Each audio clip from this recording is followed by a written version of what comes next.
Hello বন্ধুরা, welcome to my new blog. এটা actually 1 জানুয়ারির ব্লগ। তো তোমাদের সাথে ব্লগটা শেয়ার করতে সত্যিই লেট হয়ে গেল, কারণ স্কুলের কাজে এতটাই ব্যস্ত হয়ে পড়েছি যে সত্যি কথা বলতে ব্লগ এডিট করার টাইমই পাচ্ছি না। তো আজ একটু সময় বার করে ব্লগটা এডিট করে তোমাদের সাথে শেয়ার করলাম। ওদিন প্রচণ্ড ঠান্ডা পড়েছিল, তাই সমস্ত প্ল্যান ক্যান্সেল করে শুধুমাত্র রাতে ডিনারের প্ল্যানটাই শুধু রেখেছিলাম। যদিও ডিনার করতে যাওয়ার কথা ছিল অন্য একটি রেস্টুরেন্টে, বাট সেটাও ক্যান্সেল করা হয়েছিল ঠান্ডার জন্য।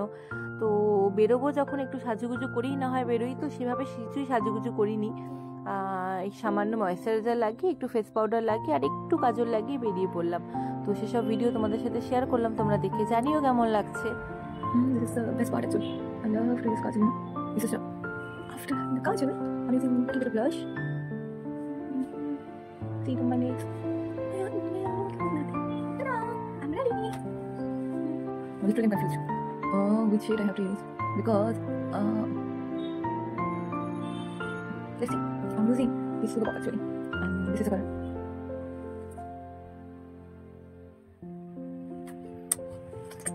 So I'm done. Now I have to wear readings, but I think I have to write something later because I'm not going for the any facial. So after finding I will try this little bit of colors, okay? So let's style it. Let's wait.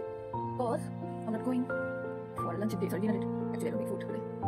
घर में कुछ नहीं खाना बना पता इसलिए जा रही हूँ मैं फ्रेंड के साथ थोड़ा ले जा रही हूँ अच्छा नहीं है because my hair is so sensitive so what I have to do this year okay देखते हैं क्या करते हैं my hair is quite messy so I'll try this yesterday you see how is me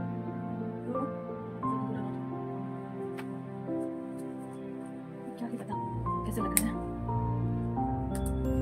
am I looking so bulky yes I become wet ta-da so here's my full look so guys see সাজুগুজু করবো আর কেত মারবো না তাকে হয় বলো? তাই ও আশা রাখি একটু নিজেকে ক্যামেরায় দেখছিলাম কেমন লাগছে। যদিও বাইরে বেরিয়ে আর ঠান্ডায় সমস্ত কেত উড়ে চলে গিয়েছিল, দেখতেই পাচ্ছ গ্লাভস পরে আমি জাস্ট ঠান্ডায় যুবুথু মনে হচ্ছিল বাড়ি ফিরে যাই। কিন্তু যাই হোক, খাওয়ার উদ্দেশ্যে বেরিয়েছি তাই রওনা দিলাম দুজনেই। তো ইচ্ছে ছিল আমিনিয়াতে বিরিয়ানি খাওয়ার, বাট আমিনিয়াতে এতটাই ওয়েটিং টাইম ছিল যে আমি আর বললাম আমার পক্ষে সম্ভব না দাঁড়ানো, তাই আমরা চলে গেলাম বিরিয়ানি বাই কিলোতে। জানি না তোমরা আমার সাথে একমত হবে কি না, বিরিয়ানি বাই কিলোর বিরিয়ানির কোয়ালিটি হঠাৎ করে খুব ডাউন হয়ে গেছে জানো তো। তোমরা একবার ট্রাই করে দেখতে পারো কিন্তু।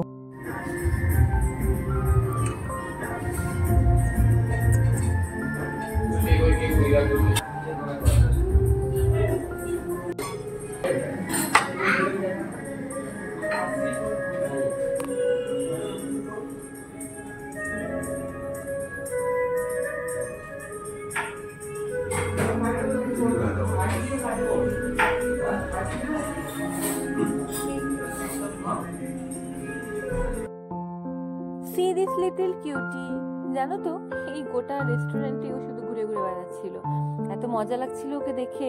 খুব কিউট বাচ্চাটা। তো রেস্টুরেন্টের কিছু অ্যাম্বিয়েন্সের ছবি তোমাদের সাথে শেয়ার করলাম, সাথে আমার নিজেরও লুক শেয়ার করলাম।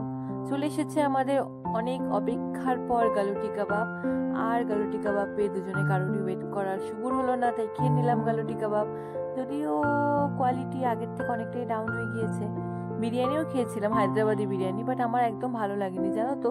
খুব ডিসস্যাটিসফাইড হয়েছে এবার বিরিয়ানি খেয়ে। খাওয়ার পরে পেস্ট্রি লাভারদের তো মনটা পেস্ট্রি করছিল, তাই পেস্ট্রি খেয়ে বাড়ির উদ্দেশ্যে রওনা দিলাম।